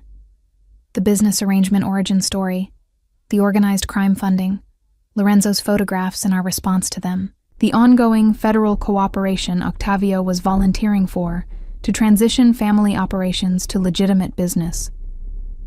We released it on a Thursday evening, timed for maximum media coverage, accompanied by documentation of everything we claimed. Bank records and contracts and legal filings that proved we weren't hiding, weren't running, were choosing radical honesty over carefully constructed lies. The response was exactly as terrible as predicted. Octavio's counsel seat was suspended pending investigation. My gallery faced immediate audit and potential seizure. Media coverage was brutal, dissecting every element of our relationship, questioning every decision, treating us like a cautionary tale about corruption and naivety. But beneath the scandal, something unexpected emerged. Support from people who appreciated honesty over spin. Artists who'd struggled with funding sources and understood compromise. Political reformers who saw Octavio's voluntary cooperation as genuine attempt at change rather than performance. The federal investigation took 6 months. 6 months of depositions and audits and anxiety about what they'd find and how they'd prosecute it. 6 months of Octavio dismantling the last illegal operations under government oversight, transitioning everything to legitimate business, or shutting it down entirely. 6 months of me fighting to keep my gallery open, proving through independent audit that my artistic merit existed separately from funding source, building new relationships based on truth instead of sanitized story. We held together through all of it, fighting sometimes about strategy or stress, but fighting as partners, facing consequences as team instead of him protecting me from reality or me demanding he be someone different.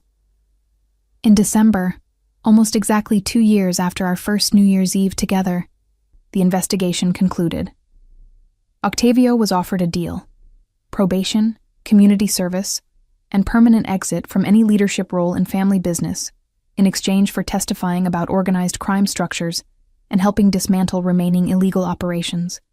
He took it without hesitation, chose freedom and honesty over power and legacy, chose to become the man he'd always pretended to be, finally and completely. My gallery was cleared after proving independently sustainable revenue and artistic merit. The photographs from Lorenzo were legally sealed after we sued for privacy violation, and somehow, despite everything, we'd survived. We were standing on the same rooftop where it all started. New Year's Eve 2 years later, bundled against the cold champagne in paper cups, watching fireworks explode exactly where I'd sketched them before they happened. Think we'll ever have a normal life? I asked, leaning against his chest. Define normal. His arms came around me, secure and warm. If you mean boring and predictable, absolutely not. If you mean honest and complicated and built on mutual choice, then yes, we already have that. I choose you. Even knowing everything now, Even after all the chaos and danger and federal investigation, I'd still choose you. Good, because I'm about to ask you something that requires you to keep choosing me. He turned me to face him, pulled a small box from his pocket. Know me, Marino. You've seen me at my worst and my best and every contradiction in between. You've faced my world without flinching and changed it through sheer stubborn refusal to let me be less than I could be. You've been my conscience and my partner, and the only person who's ever made me want to be better, more than I want to be powerful. He opened the box, revealing a ring. Simple, elegant, exactly my aesthetic. Will you marry me? Will you keep choosing me, keep challenging me, keep being the voice that reminds me what actually matters? Will you let me spend the rest of my life earning the honor of being chosen by someone extraordinary? I looked at the ring, at the man holding it, at the city spreading below us full of possibility and danger, and the life we'd built through honesty instead of control. Yes. Obviously, yes. You ridiculous man. Of course I'll marry you. He slid the ring onto my finger, kissed me as midnight struck and fireworks erupted, the city celebrating while we promised each other permanence.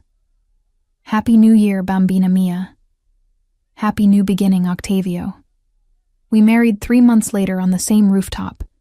Small ceremony with close friends and family who'd survived our chaos with us. Valentina and Axel. Alessandro, who'd protected me through everything. A few artists from my gallery, Octavio's father, who'd finally accepted the transition with grudging respect. I wore a simple dress I'd designed with a tattoo artist friend, elegant but unmistakably me. Octavio wore the same shirt from that first night, 4 buttons undone, looking dangerous and devoted in equal measure.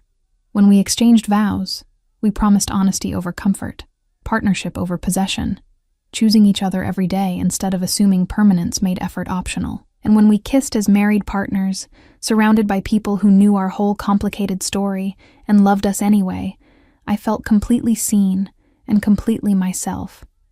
No longer invisible, no longer performing. Just Nomi and Octavio, building something unprecedented from chaos and choice and radical honesty. The gallery thrived under new funding and renewed reputation. Octavio's community service turned into genuine passion for legitimate business development and political reform from outside the system. We fought and loved and built life that honored both independence and connection. 3 years after that first midnight kiss, we welcomed a daughter we named Aurora, teaching her about art and integrity, about choosing difficulty over comfort when the choice mattered, about being seen without being consumed. And on every New Year's Eve, we returned to that rooftop. Champagne in paper cups, city spread below us, remembering the night everything changed. The night I stopped being invisible and he started being honest. The night we chose danger over safety and built something real from the chaos.